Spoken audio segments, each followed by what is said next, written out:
Good morning, class. Welcome to another chapter of The Call of the Wild. So last chapter 4, we learned about Buck getting into the sled, and now he's part of the sled team. So now chapter 5, we're going to see what happens. So chapter 5 is called The Primitive Beast. The primitive beast was strong in Buck, and his life on the trail made it more and more dominant. He became cunning with great poise and intelligence. He did not pick fights, and he avoided them whenever possible. Even though he hated Spitz, he remained in control of his actions. On the other hand, Spitz was always showing his teeth.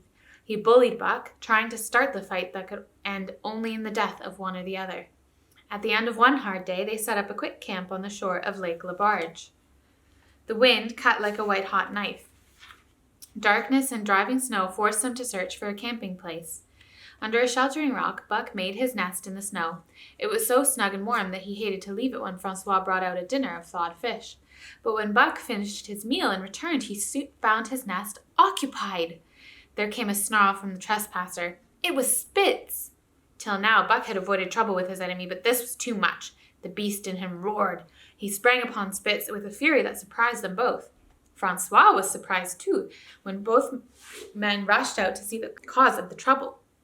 "Ah!" he cried to cheer on Buck. "Give it to him! Give it to him, the dirty thief!" Spitz and Buck were circling each other with rage and caution. Then suddenly something happened that stopped the fight. Perrault cried out, and Buck heard the sound of a club and a shrill yelp of pain. The camp was alive with strange furry forms, a pack of starving huskies.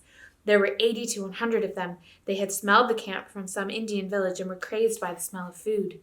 In an instant, the skinny brutes scrambled for the bread and bacon in a grub box. The men used their clubs with no effect. The wild dogs yelped and howled under the blows, but struggled madly till the last crumb was devoured. The sled dogs burst out of their nests, only to be attacked by the fierce wild huskies. Never had Buck seen such dogs. They were like skeletons, with blazing eyes and frothing fangs, leaping toward the sled dogs. Buck's head and shoulders were ripped and slashed. Billy was crying as usual. Dave and Sol Lex, dripped with blood, fighting bravely side by side. Joe snapped fiercely upon an invader's leg. Pike finished the job. Buck flung himself upon one, then another, till he felt teeth sink into his own throat. It was Spitz attacking him from the side. Perrault and Francois hurried to save their sled dogs. The wild, starving beasts fled, and Buck shook himself free of Spitz, but it was only for a moment. The men then ran back to save the rest of the grub, and the huskies returned to attack the team. Billy sprang through the savage circle and fled away over the ice. Pike and Dub followed on his heels, with the rest of the team behind. As Buck threw himself together to spring after them, out of the corner of his eye he saw Spitz rush upon him.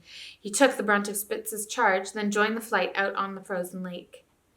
Later, the 19 dogs gathered together in the forest. There was not one who was not wounded in 4 or 5 places. Dub was badly injured in a hind leg.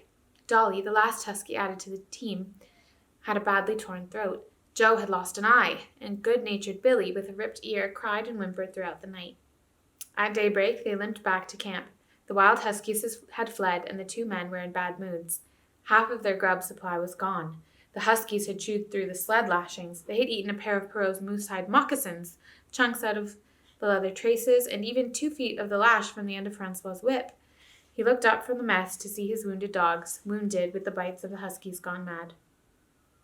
"Ah, my friends," he said softly, "maybe it make you mad dog, these many bites. Maybe all mad dog. What do you think, Perrault?" Perrault shook his head. With 400 miles of trail still between him and Dawson, he could not afford to have madness break out among his dogs. 2 hours and much hard work later, the harnesses were repaired and the wounded team was under way. The hardest part of the trail between them and Dawson lay before them. That's today's chapter.